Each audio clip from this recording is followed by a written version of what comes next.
There we go. All right, hi everyone. Thank you for coming. So today I'm going to be talking about structure formation in MHD turbulence. In particular, we want to take the perspective of trying to understand that as a modulational instability. So just to start by unpacking that title. So the classic story with turbulence is you have some system with these strong nonlinear interactions, and it's being stirred at some length scale, so like this integral length scale. And then if the system is only weakly dissipative, where the dissipation range is over here, and you have this separation, then the nonlinear interactions will distribute energy or some other conserved quantity over that range of scales in between, called the inertial range. And the really kind of compelling feature about this is that there is a universality to it. So whether you look at the wake behind an airplane wing, or the milk in your coffee, or the solar wind, if you zoom in past the macroscopic particularities of how the system is being stirred, you see these consistent power laws. And the exact slope of the power law will depend on which quantity you're talking about or which system. But you have these this self-similarity and these power laws that show up no matter what your system is. And then coherent structures are basically where that story breaks down. So this is when you have these highly correlated, long-lasting structures that basically break apart your self-similarity. And the romantic way of thinking about this is you have order that is arising from disorder, or self-organization. And what these coherent structures look like will depend on the context. So for regular hydrodynamic turbulence, you have these vortices, which can look like croissants or cigars.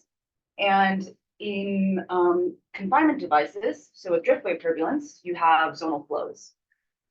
And then in astrophysical settings, where you have MHD turbulence, you have the large-scale dynamo. So these long-lasting coherent magnetic fields that are being born out of the turbulent motion of the plasma.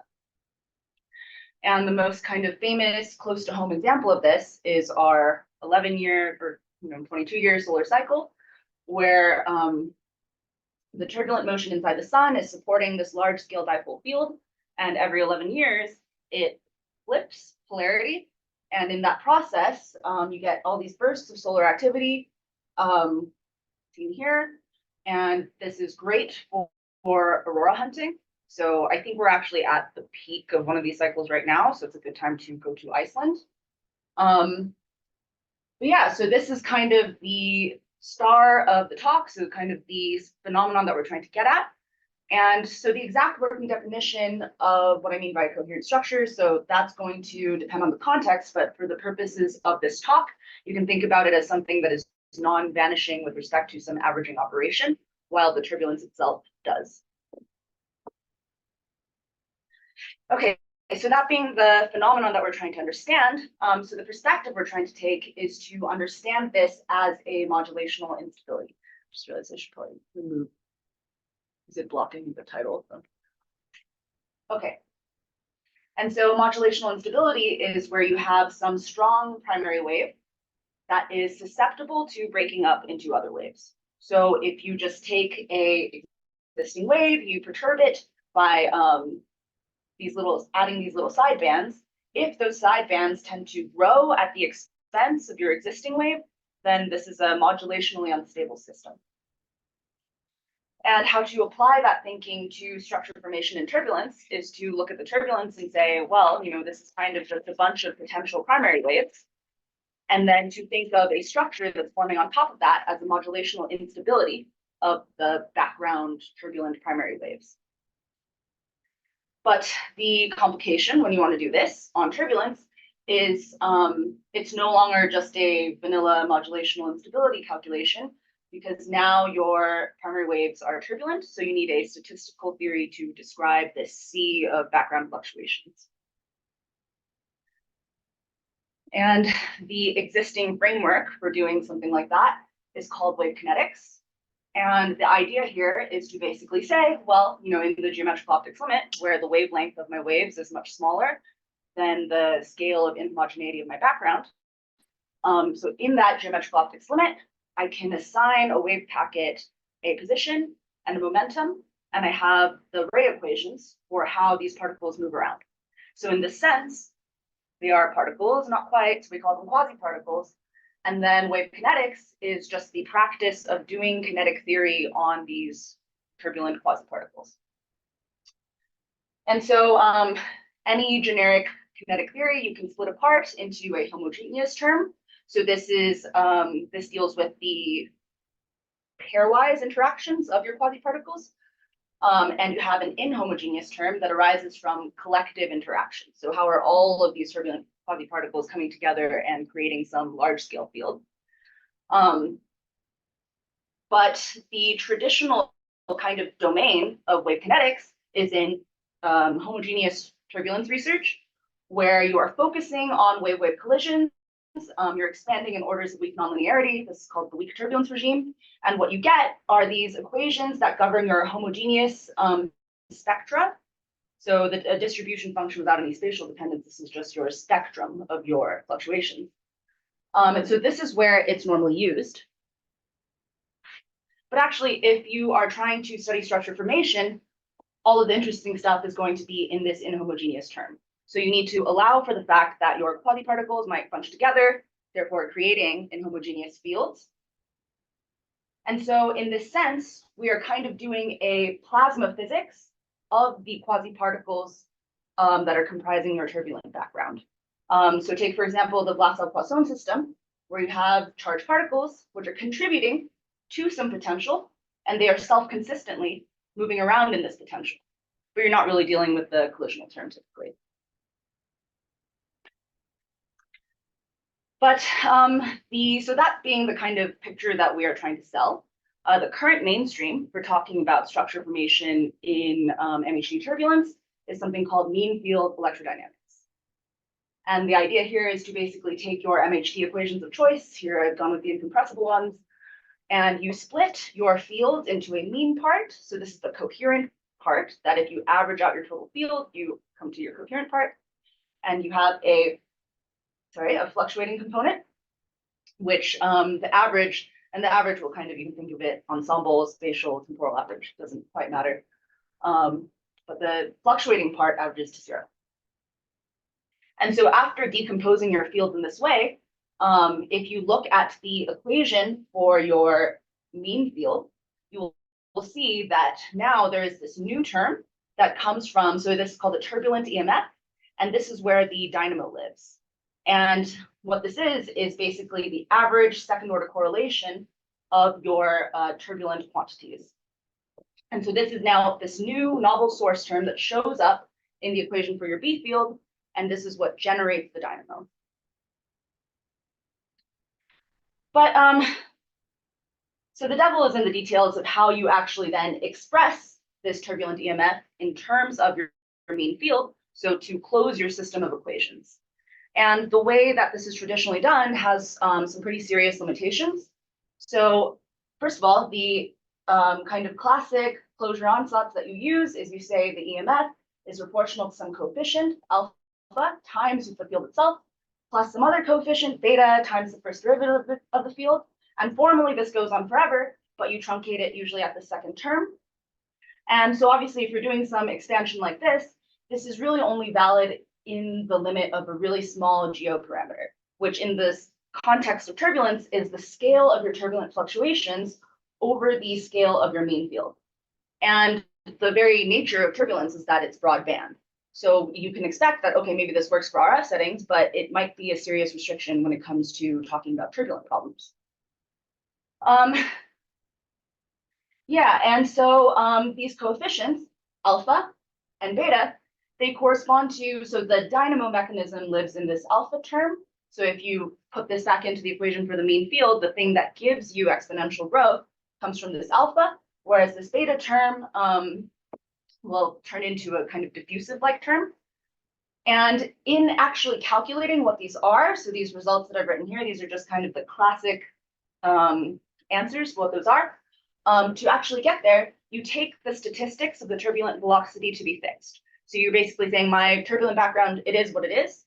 So in the language of wave kinetics, you are thinking about how does my turbulent background, my quasi-particles, how are they generating some collective field, but you're not taking into account the back reaction. So if they're generating a mean field, surely they must respond to it. But the idea is to work in this so-called kinematic limit, where you're saying, my field's weak, so probably it's not really reacting, but these things are happening at the same time. And then the last limitation, or not last, but the last one I've chosen to mention here. So you encounter this with any kind of reduced modeling of nonlinear systems, where you have the classic closure problem. So this EMF, it's the second order correlation. If you really try to calculate what that is, you'll find it depends on the third depends on the fourth, so on. And how to actually cut that chain of correlations that depend on each other is the closure problem. And this can actually be a really delicate thing, especially in turbulence. But the most simple and therefore the most popular is just something called the quasi-linear approximation. This will also be called first order smoothing. Some other, it has a lot of names, but this is where you just say, okay, I'm going to set everything after my second order correlation to 0 and hope for the best.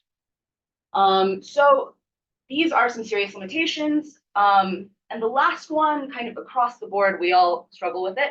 But these first two, we actually think we might have the answer for. Could you elaborate a bit on what you mean by mean field, in the sense that Sure. you have a turbulent system with fluctuation at a wide range of scales? Mhm. Is the mean field, are you thinking of like an equilibrium solution? Do you choose a length scale? Right. So I mean, in over which to practice, average? how it's often done is you choose some like temporal scale or length scale that you average over, and you're assuming that your turbulence is much smaller than that, so the turbulence gets averaged out. So you're kind of applying a filter to your equations, and the thing that survives the filter of choice is your mean field.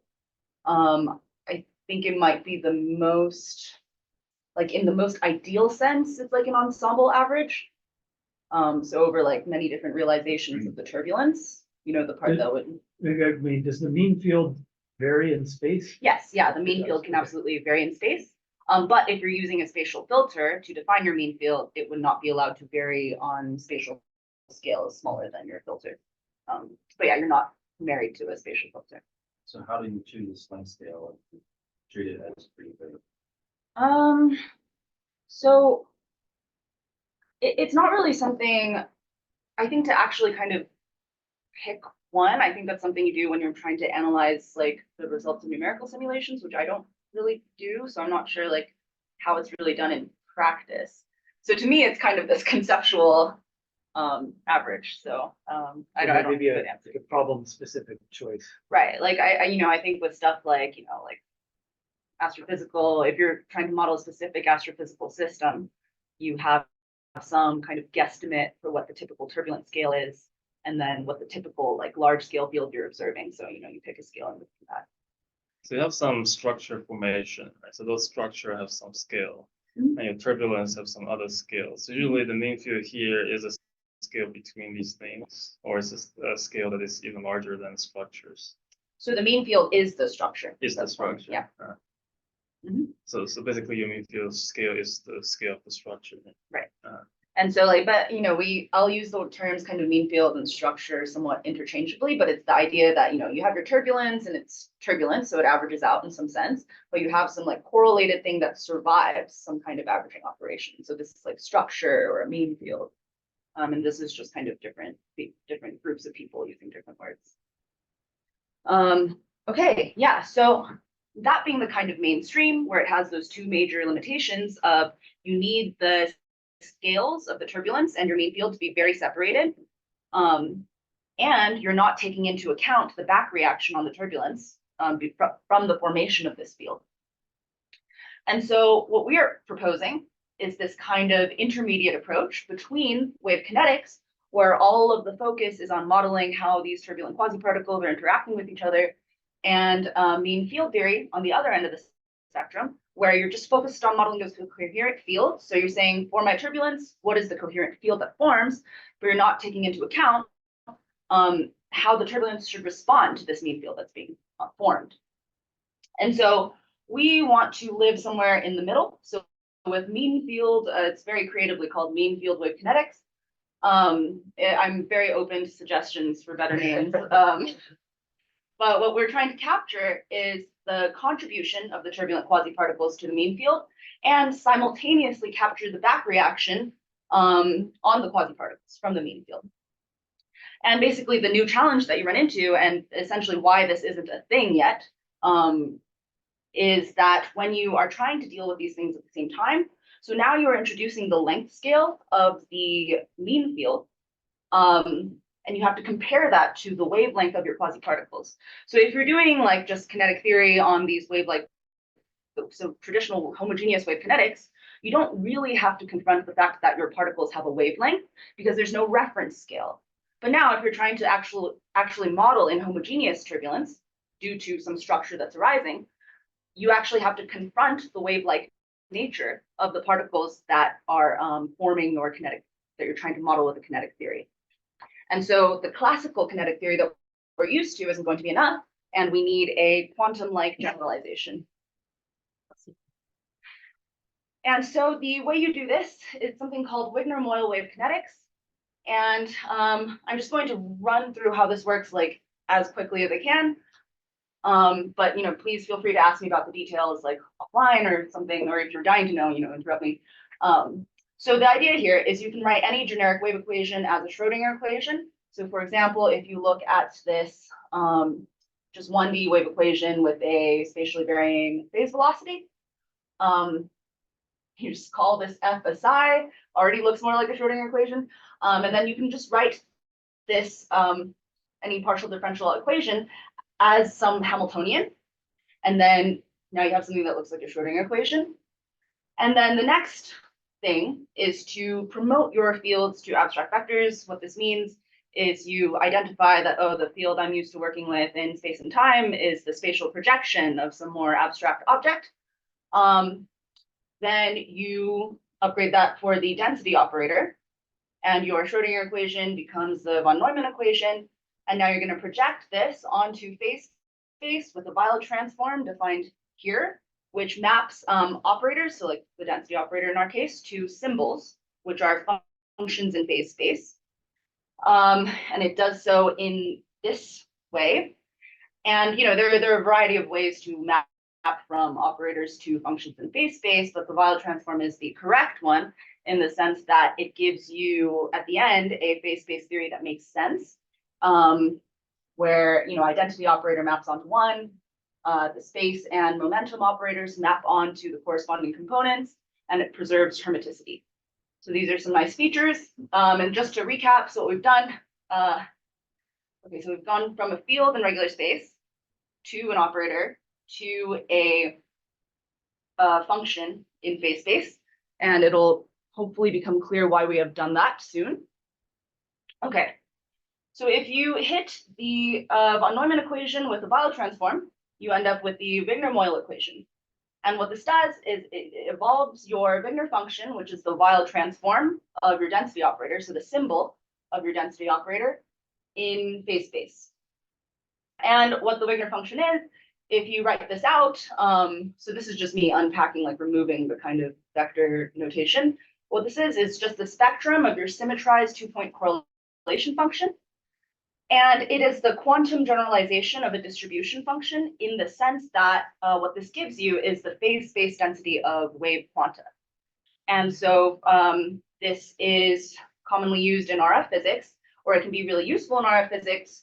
I don't know how common it is, but for visualizing or for attacking problems that are outside the regime of traditional geometrical optics. So when you actually, or the full wave limit. So when you actually need to know that your particles have a wavelength, and that will play some effect. So for example, with mode conversion, it's a great way of handling those kinds of problems. So that is the Wigner function. And so that's the sense in which it is a generalization of a distribution function for when your particles have wavelengths that you care about. But just to see that this really is a quantum generalization of kinetic theory, So if you unpack this star operator, if you write this out, it's the star operator. This Moyal star is the exponential of a Janus operator, which is so called because it has like two faces. So if you write out this expansion, each term is of higher and higher order in your geometrical optics parameter. So what we are doing by having this star operator or having this exponential is you're retaining all orders of the geometrical optics parameter. So in that sense, you don't need it to be small. And so to really drive that home, right? So if you only look at the first two terms in the expansion of the Moyal star, then you just recover familiar classical kinetic theory. So this is really the classical kinetic theory that we're used to is just the geometrical optics limit of this more general Wigner-Moyal equation. And you know, as I mentioned before, but you know, it's always good to just remind people why it's worth doing what you're doing. For inhomogeneous turbulence, we can imagine that the whole point is that you have this broad range of scales of your turbulent fluctuations. And so you don't necessarily want to be restricted to the case where they're all much, much smaller than any coherent structure that might be forming. Okay, so that's kind of the complicated stuff, and how to incorporate the mean field is actually pretty straightforward. So again, you just have some generic equation, doesn't really matter what it is. You split it into a mean field and fluctuations. And this fluctuating part, this is the part that you just kind of handle, like I was discussing before. But what happens when you split this field into the mean and fluctuating parts is if you look at the equation for the fluctuations, its Hamiltonian is going to depend on your mean field. And the mean field equation, you kind of handle in the same way that you do with traditional mean field theories, where you just move some terms around and you make some closure sacrifices. But the major upgrade here is that now, so as we saw with regular mean field theory or traditional mean field theory, you have a source term that depends on the correlations of your fluctuating quantities. But now you can express those as your Wigner function or Wigner matrix if you have vector waves. And these are naturally and self-consistently coupled. So you have a coupled system of equations for a Wigner matrix, which is the distribution function of your turbulent fluctuations, and its dynamics are driven by a Hamiltonian determined by your mean field. But also the mean field's evolution is sourced by your turbulent fluctuations.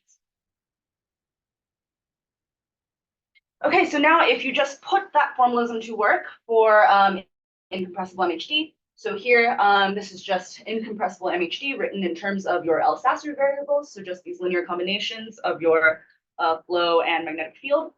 And it turns out, for what we want to do, it's more convenient to work with the vorticities, so you just take the curl of that above equation, you end up so this is kind of our base model that we're working with. And now we just do everything like we described in more detail before, but for a generic system where we split our vorticities into a mean part and a fluctuating part. And your mean field evolution is going to look like this, where again, you have this source term from your fluctuations, and your fluctuation evolution is, you have this term where the Hamiltonian is going to depend on your mean field, and they are self-consistently coupled to each other. I have a question. Yes. So the Wigner function can be defined for a single particle, and that captures correlation. Is that a picture here? I don't know. Okay, yeah, so we can. Yeah, Maybe no, talk about sorry, that I don't I don't even know how to like stall with that question. We can return to it after. Okay. Yeah. So right, okay, so your mean field, now if you just kind of rewrite your fluctuation equation in this Wigner-Moyal form, this is just, you know, what the system looks like. You don't need to look at the details that carefully, but again, the main kind of structure of this theory I want to highlight is for the mean field, you have a source term, which comes from your turbulence, and your equation for the distribution function of your turbulence has governed by a Hamiltonian, which depends on your mean field. And just a caveat, this is all under the quasi-linear closure. And I will be talking about that a lot more in the second half of this talk. But okay, so now that we have done all of that work, we can actually do some pretty powerful stuff with very minimal pain. Where, so a natural question to ask is, so what kind of turbulent backgrounds support structure formation? And if a structure is going to form, how fast is it going to form? And so now, after we've done that setup, we can now study that as a modulational instability. So we look for modulational modes of this Wigner-Moyal and mean field system. So what this looks like, and I'm going to illustrate this on a 2D subsystem where you're just looking at the Z components of the vorticities and you're considering fields that lie in the XY plane. The 3D equation, it all works the same way in 3D, it just wouldn't like fit on a slide. Right, so the situation we're looking at is to 0th order. We don't have existing mean fields. We're trying to consider the onset of structure formation. And then, so to 1st order, we have this small field, which has this iconal form.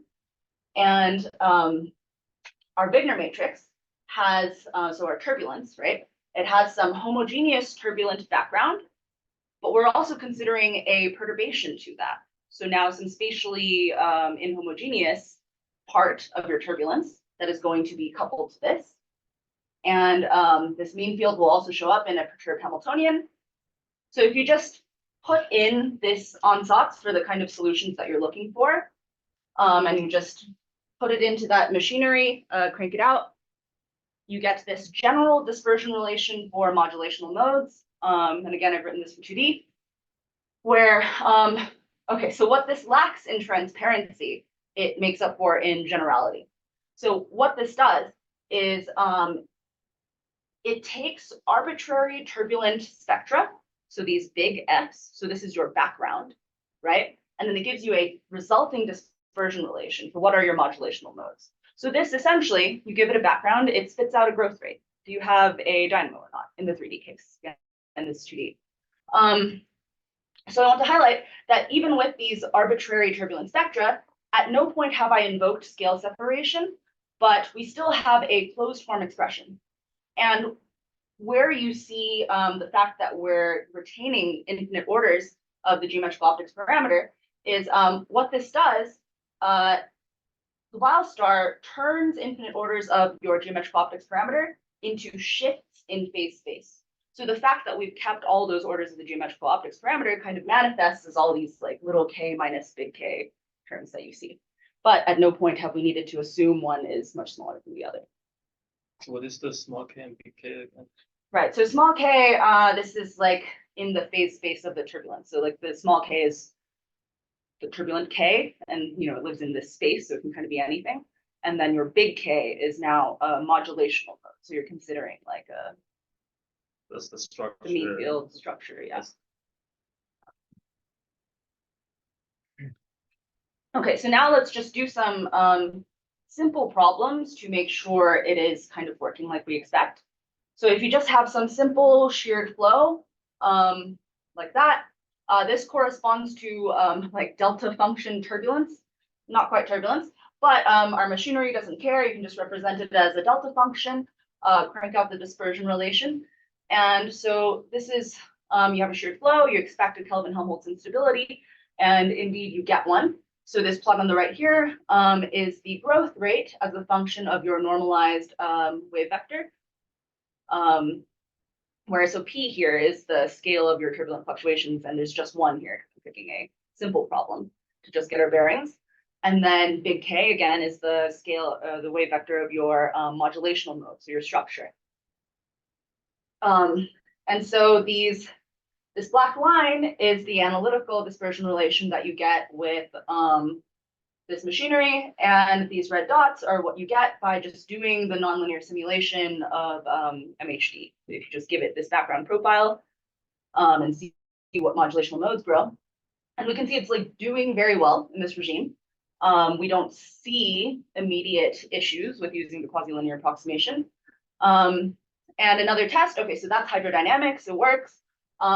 Let's make it MHD by adding a background magnetic field. And we know that we expect this to stabilize your Kelvin-Helmholtz instability. And this plot on the bottom right, so the color is the growth rate. The y-axis is the relative wave vector from before. And this x-axis is now the field strength. And this is the growth rate you obtain with this machinery. And indeed, as you ramp your field strength, the growth rate decreases. And eventually, after a certain field strength, you stabilize the Kelvin-Helmholtz instability entirely. And another feature that I want to point out, so I mean, yes, this is very simple. It's not really turbulence, right? We're considering these delta function coherent backgrounds. But the idea here is to solve these really simple problems where you know what to expect, just to make sure things are working as expected. But I just want to highlight that the most unstable mode is really around the same order as your background turbulence. So this is not a scale. There's no reason you should really be confident you have scale separation for these modulational instabilities. Okay, so with that kind of 2D sanity check passed. Can I ask? Yeah. So the stability, is that a linear stability that you're showing, that you're calculating? Yeah, so this is a linear growth rate. So in the nonlinear simulations, And you're calculating linear growth rate, but you call this a modulational instability. I assume that would be something nonlinear. so it's like linear modeling of nonlinear situations. So it's like with right. So in the traditional kind of linear theory, you have some like background, you perturb it, and you get some waves. And modulational instability is now what you include in the background is some big waves. So now you can perturb on top of that big wave. So in this sense, yes, it's nonlinear, the wave interacting with another wave, but you're kind of doing the linear problem of it. I mean, the dispersion regulation is not the of it from the previous slide. That's what you're modeling, right?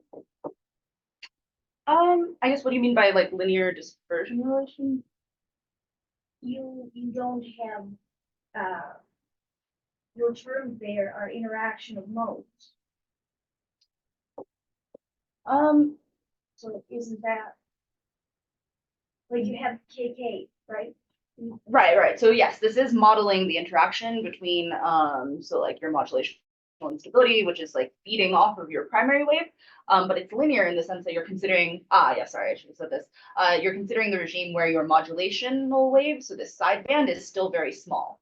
So that's the thing you're linearizing. It's essentially what that was the point of your quasi-linear, right? Yeah. Yes, no, it gets tricky with turbulence because basically like if you are lucky when you're using quasi-linear theory, like actually the ordering of your system will be such that the higher order correlation terms are smaller as a result of just what is your background, like what are you averaging over. It's not the case with turbulence, right? Because here the thing that has a non-trivial average is small, whereas the kind of fluctuating quantity is big. So that's kind of what makes this so tricky, and it makes the quasi-linear approximation very delicate in turbulence. But I'll get into that a lot more in the second half of this talk. So Did I answer? In the Kelvin-Helmholtz, the analogy is the macroscopic shear flow is like the primary wave. Right. And then what I would think of as the like little perturbations that are growing, that's the analogy of the side bands. Yes. So that's the Growing modulational at the expense of instability. the shear flow. Right. And right. So we know, like in the Kelvin-Helmholtz picture, right, that'll eventually destroy your existing shear flow. It'll break apart. And the linear regime, right, where you have these growth rates, that's not described by this, right? So that would be like the saturation regime. So, but this is linear in the sense that you're considering the stage where the modulation is still small compared to your big primary wave. Okay, so now feeling a little bit more confident with the fact that some of the 2D stuff was working out well, we can revisit this dynamo question, try to do some actual dynamo calculations. And to recall, the dynamo effect comes from this turbulent EMF, which are the correlations of your fluctuating quantities, the second order correlation of your fluctuating quantities.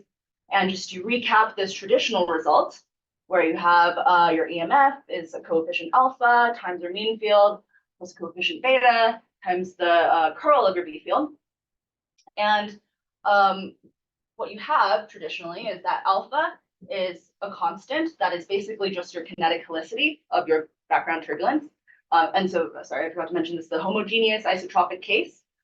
And beta is basically just your energy. So mean field wave kinetics is set up to basically give you a formal direct answer. So if you just write down, right, so you can write the second order correlations in terms of your Wigner function. And if you do that, this is the formal answer. And of course, in this form, it's not actually useful to anyone. So what you need to do is to express your Wigner function in terms of your mean field, and then untangle all of this stuff.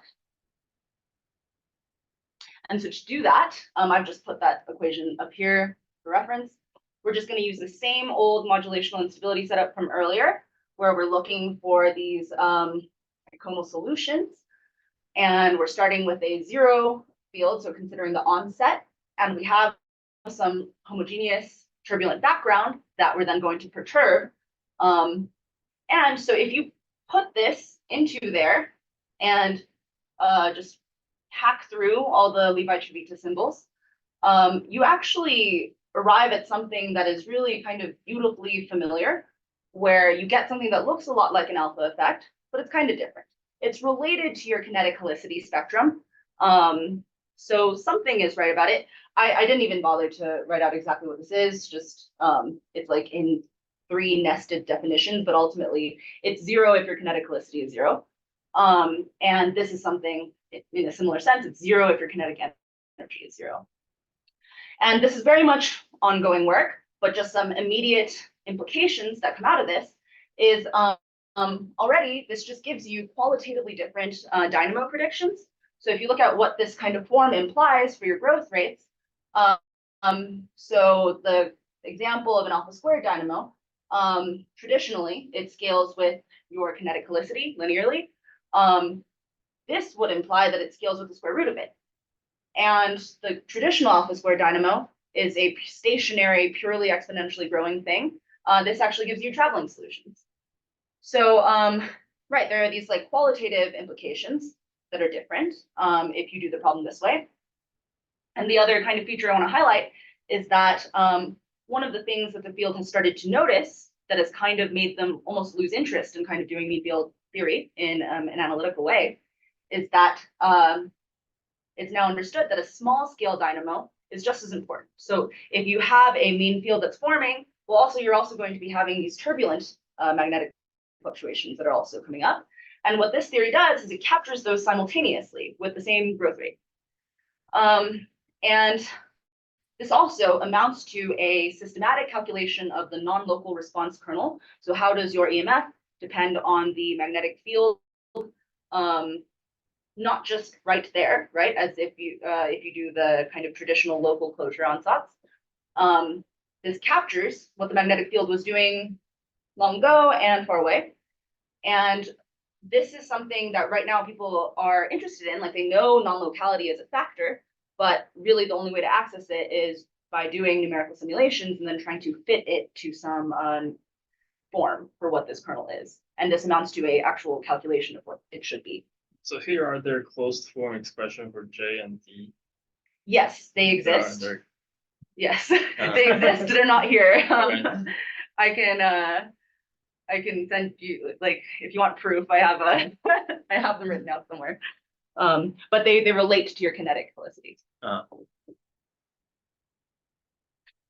Okay, so far, I've been kind of not addressing the elephant in the room of this quasi-linear approximation, which has kind of been underneath all this work that we've been doing. So I've showed you cases where when you have the direct comparison to nonlinear theory, so with that Kelvin-Helmholtz thing, we saw that actually we were doing great. But now let's consider, so all of those cases have been where your background turbulence is flow dominated. So it's just your kinetic energy in the background. But now there's nothing about our theory that's formally stopping us from considering more general backgrounds. So now let's introduce a parameter theta, which characterizes the weighting of energy between the magnetic and velocity fields in your turbulent background. So again, let's focus on just a simple case where I just have some coherent sheared background that is now some mixture of velocity and magnetic fields. And this parameter theta, so when theta equals 0, so kind of the case we've been looking at, this is a pure velocity structure. And when theta is pi halves, this is a pure magnetic field. So now this is something that you can dial to change the character of your MHD background. And if we look at what happens, so whoops, my y-axis. So this is the growth rate. And what we were looking at before is kind of this slice. And now the x-axis is this parameter theta, and we're looking at a fixed wave number.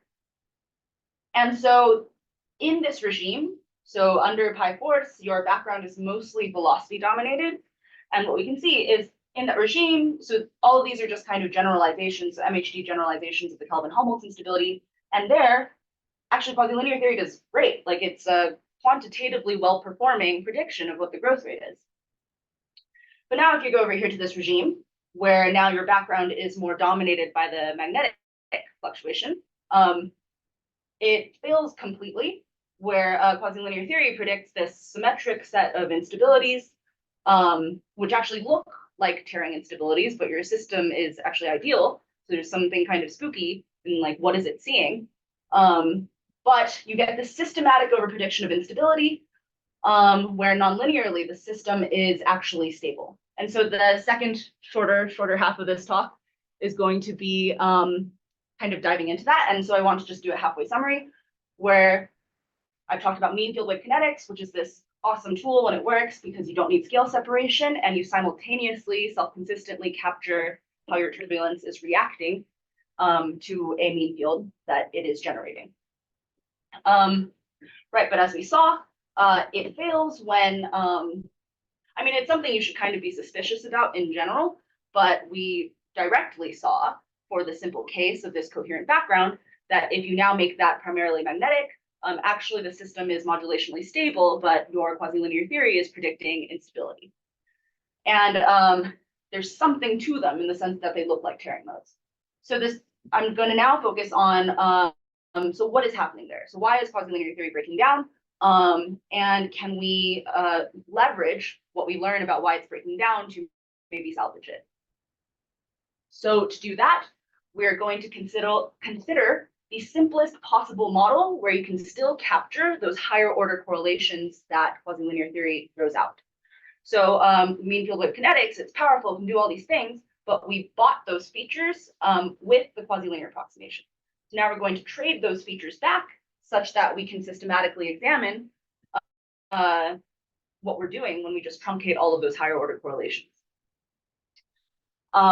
So what we're going to do, so we're going to return to the 2D MHD equations, look at them in Fourier space, and you have these nonlinear coupling coefficients that tell you how the evolution of mode K is contributed to by modes K1 and K2, and they have to be resonant to contribute to its evolution. And we're going to consider just a single primary mode with wave vector P, and then just perturb it by adding a sideband at Q plus P. So just again, the problem is at T equals 0, you have some order 1 big primary wave vector P. You give it a little kick, and actually this sets off this chain of dynamics along Q plus NP. So all of the harmonics of your primary mode. So there is no a priori reason to neglect these higher harmonics, and quasi-linear theory amounts to only keeping n equals 0 and n equals 1. So what we're going to do here is not make that restriction, but because your primary mode is order 1 and you're considering again this linear and nonlinear regime where your modulation is small, so 2 order epsilon, the only terms that matter in this convolution are nonlinear couplings that involve your primary mode. So only when one of the wave vectors that is participating is your primary mode will we keep that term. So this is the skeleton of that theory. And we're considering dynamics along the chain of wave vectors Q plus NP. And so now all of these higher order correlations that we were throwing away before, we're retaining them as these modulational harmonics. So what that model looks like, that we're going to call extended quasi-linear theory, or XQL. This gives you a equation. So after just some rescaling, so these psi n's are just these vector oscillators, which are just your rescaled Alsacer vorticities at the harmonic q plus np. And thanks to the dominant primary mode, they're only nearest neighbor coupled. So each harmonic is only coupled to the one above and below it through these coupling matrices G. And this is, I'm sorry about this, just like notation dump, but to draw your eye to what's important. So psi n, as I mentioned, the vector amplitude of the nth modulational harmonic. Beta, as before, is the weighting between your magnetic and velocity fields in your primary mode. And now we're just going to use R as this normalized relative wave vector of the modulation. So to get a better sense of what is actually going on in that physical system, you can look at second order. So what is going on with the energy? So to second order, our system conserves energy exactly, where if you look at, so the modulational energy is just the psi n squared. So you have an energy spectrum along this modulational channel. If you look at how that moves around, so you take its time derivative, you get some terms. If you do the same thing for your primary mode, you get some of those terms, but not all of them. And based on how these things cancel, we can identify, so these injection terms, which correspond to energy exchange between the primary and modulational channel. But then you have these other terms, these Fn, which are flux terms. And they're flux terms in the sense that they form this telescoping sum. So this, what we have here, this physical system, we have a primary mode, which can give and take energy from this modulational channel. And we also have this channel that can support energy flux within itself. And what I want to point out is that, so these cross terms, so actual energy exchange between these two buckets, these primary and modulational buckets, they come from these beta ends. So these off-diagonal couplings between plus and minus Alsacer vorticities. And the flux terms correspond to these diagonal couplings. So these, sorry, alpha, this has nothing to do with the other alpha. There just are not enough letters in the Greek alphabet. But yes, the feature I want to point out is that these beta n, right, which are the injection. So how much can the primary mode exchange energy with a given harmonic? This scales as 1 over n. So injection actually is localized at small n. And this is why in a lot of theories, you can get away with the quasi-linear approximation. It's why it works, right? So injection, the direct energy exchange between your primary and modulational mode is localized to the smaller harmonics, but we have flux. So just because they start small, so the primary mode isn't giving them energy, doesn't mean they will stay small, because you can have flux to them from the lower harmonics where energy is getting injected. And just before we kind of dig in further, I just want to point out that this is a good theory that works. It really gives you something more than the quasi-linear picture. So for context, right, this was our plot where we had modulational instabilities for these velocity-dominated backgrounds. And over there, quasi-linear theory worked, and you have these unstable solutions. In this magnetic field-dominated regime, you actually have modulational stability, but quasi-linear theory doesn't get that. So we're going to look at, again, nonlinear simulations of just this simple primary mode. You seed it with some modulational noise. But now what I've gone and done is you extract the R equals 0.5 here channel, and you use that as initial conditions for this XQL model. And what we can see, so this blue diagram, so where you actually have a modulational stability corresponds to that point on that plot. So you have this exponential growth, you have this straight line, a well-defined growth rate, and XQL reproduces that growth rate exactly until you get to a regime where you're just no longer linear. So you're just, your modulational instability gets too big.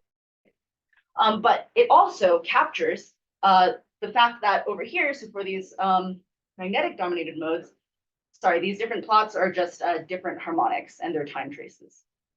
But now for this case where we're in this regime where you actually have modulational stability, XQL also really works well for capturing that, But in particular, it helps you peel apart what is actually happening when the system is nonlinearly stable. So what we can see is this is actually a oscillatory mode, a coherent oscillatory mode, and it travels to your higher harmonics at some well-defined speed. And so what we have is just a simple, effective, linearized description of the nonlinear physics in both of these regimes. So then what are modulational instabilities? What are modulational modes in this picture? So you can just do the kind of traditional eigenmode analysis where you say, okay, I'm just, I have a theory that captures how all these things are evolving. And now I'm looking for solutions where everything is moving with a specific frequency. But now your eigenvectors are these like 2 by n equals infinity, formally infinite objects. So formally the system in the eigenmode problem looks like this.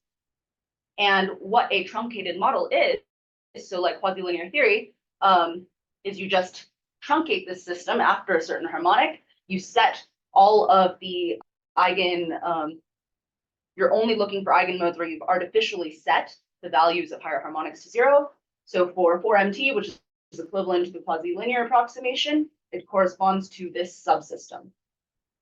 And an important point is this kind of truncation is actually a perfectly reflecting boundary condition in your energy. So you're cutting off your spectrum at some point, but this actually exactly bounces your energy off of it. So you're trapping energy within the harmonics that you are keeping. And perhaps importantly, it's a perfectly reflecting boundary condition in energy, but not in anastrophe, which is your vector potential squared. So this is another 2D invariant. And so now we have the tools to kind of try to pick apart the mystery of what is going on. Why is quasi-linear theory failing in this magnetically dominated regime? So over here, where it's working well, you have these true instabilities. And if you look at their mode structures, which we can now access using XQL, these are surface modes. So they fall off exponentially in n. And so when you actually have a modulational instability, that growth rate is well described by a truncated model because the structure of the underlying eigenmode is such that the higher harmonics get less and less important. But if you look at the mode structure of these stable oscillatory solutions, these are actually completely flat. So obviously not going to do very well if you just cut them all off after some point. And yeah, so what is the nature of these? What is going on here? So to do that, let's look at the large n limit of just these nearest neighbor coupled equations. And in the large n limit, as I mentioned before, injection drops out, right? Because that's localized to small n. And what you have here is you just have these just propagation equations. So you just have wave equations. And we can solve them in the usual way. So we look for equations with a certain wavelength, certain frequency, subject to the, after this period, it will just kind of become the same wave. So then you have this non-trivial dispersion relation for these propagating spectral waves. So what we found here is these are waves that live on the spectrum of waves that live on other waves. So, and what you have from doing this is you have this characteristic spectral speed, right? So we saw in the other plot that there's a certain speed at which that excitation reaches the higher harmonics. And now we know what that characteristic speed is. It's set by these spectral waves. And they have this non-trivial dispersion relation where they can propagate either up or down the spectrum, depending on what wave number you give it. So that being the asymptotic picture, so we were looking at large n, and we found these spectral waves that can have a range of wave numbers and a corresponding range of frequencies as determined by that dispersion relation. What is their relation to those global flat eigenmodes that we were seeing? So for special spectral waves with a special frequency, that frequency can resonate with injection from your primary mode. And when that happens, these spectral waves become self-sustained. So it's kind of like if the frequency of your wave matches the frequency of your driving at low n, now they can just latch on to this driving and continually suck energy out of the primary wave that is driving it. And so what we can see here on this left plot, so this is the frequency of that global mode as a function of theta. So in the previous plots, we were just looking at growth rates, so we weren't resolving this real part of the frequency. This is just a closer look at the eigenmode, the flat eigenmode structure, just picking apart the different vector components. And this is how that plays out. So in this big plot, what I've done here is we're just considering a certain modulational channel, so a certain R and a certain theta. And at t equals 0, you just give it a non-committal kick, just somewhere near the origin, so near n equals 0.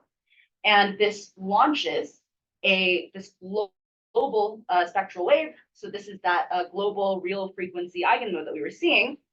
And what we can see is it can only establish itself along the spectrum at the corresponding group velocity of the spectral wave that forms its tail. So this outer dashed line, that indicates the maximum spectral speed. And this indicates how fast transients can travel. So you literally can't see anything after that. This inner dashed line is the true energy front of your mode. So this is the group velocity of that spectral wave. And so this is where you see the kind of true front of the wave. And in between, you see these weaker transients. And so this is actually transporting energy along your spectrum ballistically. So this is really not something that is captured in the kind of traditional turbulent cascade picture where you're considering wave-wave diffusive transport along the spectrum. This is ballistic transport, so it's fast. And right, this energy shelf, which is flat, is spreading out at your group velocity of the spectral wave. And what this does is it drains your primary mode in this weird linear in time way, right? Because you have a flat structure that's getting fatter and fatter at a constant speed. So we see this, so this is just the energy density of that primary mode we were seeing on of the spectral wave that we were seeing on the other side. And we see a clear energy front, and it's marching out across the spectrum at the group velocity. And as it does so, the modulational energy in the channel is growing linearly in time, and it is sucking this out from the primary mode. And so what this amounts to, because these spectral waves in this linear limit where we derived the theory, there's nothing stopping them from just going to higher and higher n. So eventually you will encounter a scale where dissipation matters. So you have a viscosity, resistivity independent dissipation rate. So now how fast your system is dissipating your energy doesn't actually depend on what your viscosity is, because this rate is actually determined by how fast your spectral waves are sending energy out there. And the other thing is that energy escape from the lower harmonics via these spectral waves, that is why you're not seeing modulational instabilities for this magnetically dominated regime. So you look over here at this growth. So this is the group velocity of spectral waves as you increase theta. So for smaller theta, where we were still seeing those modulational instabilities, the group velocities are relatively slow. And as we just recall from earlier, injection from your primary mode is localized to small n. And so if energy is pooling up at small n, because it's not traveling out fast enough, it can form these feedback loops. And this is what actually drives modulational instabilities. But if you have these spectral waves available to suck energy out of these lower harmonics and send it out to, so this is an effective dissipation, right? So for these larger values of theta, you have faster and faster spectral waves. And accordingly, that's where we see modulational stability. And this is just like a kind of formal detail for like, in case someone cares, where you can write this system as a, if you write it in Hamiltonian form, you will see that this Hamiltonian is PT symmetric. And it transitions to stability at a certain coupling between the source and the sink. So this is set by this group velocity of spectral waves. So if your group velocity of your spectral waves, of the resonant spectral waves, is fast enough, so it is faster than the rate at which a 4MT or a quasi-linear drive, right? So quasi-linear theory predicts a certain instability rate. So it's a certain maximum rate at which energy is being dumped in. And now if your spectral waves are fast enough, then that instability can't actually happen. And so the real moral of the story here is that exponential instabilities are not the full story. So these are real frequency modes that can still eventually really have significant impacts on your primary mode. And a kind of open question that we're looking into is what is its relationship to a tearing mode? So in some sense, this is kind of the onset of a tearing mode. And then everyone's saying I'm running out of time. So yes, I won't get so much into this, but basically, you can use your knowledge of spectral waves to try to capture their effects, even by only using a limited number of harmonics. So instead of just a brute force truncation where you say, oh, everything is zero after some harmonic, if I say, actually, the one that I'm not keeping is related to the one I am keeping by a spectral wavelength, where this wavelength is again related to the spectral wave dispersion relation in this way, you can now, and if you look for modulational modes with this closure, you can actually capture spectral waves and modulational instabilities on the same footing, where we have here, this is the top plot is the real part of the frequency, and the bottom plot is the imaginary part of the frequency versus theta. And these dashed lines indicate the solutions that we know from numerical simulations of XQL and nonlinear theory. And these red dots are chosen to be the solutions that you obtain that best fit modulational instabilities. And these blue dots are ones that best fit spectral waves. So we can see that even by applying this closure at just a humble n equals 2, we're actually able to capture them quite well. And this also reveals that modulational instabilities are really just spectral waves with a complex wave number. And of course, there are some issues. So this is just a preliminary step. So you have spurious solutions. So these gray dots that you see from applying this closure that might be exact, like at large n. But if you apply it at n equals 2, you get all these spurious solutions. And there's also the issue that this was for a single primary wave. And how do we actually extend this for more general backgrounds? Okay, so just to summarize, so we've talked about mean field wave kinetics to describe structure formation in MHD. And it's a powerful tool when it works because you can simultaneously self-consistently evolve a mean field and a distribution of turbulent quasi-particles. You can do it in a way that doesn't involve scale separation. And it gives you this kind of systematic way of doing dynamo calculations. But the issue is that the underlying quasi-linear approximation is flimsy. And so when you truncate, we saw that when we truncate these higher correlations, you have a tendency to overpredict instability. But then in the second half of the talk, we found that this tendency to overpredict instability is coming from the fact that truncated models preclude propagating spectral waves. So these are a mechanism for energy transport along the spectrum. And as it carries energy away to these higher harmonics, this is an effective dissipation, so it suppresses modulational instability.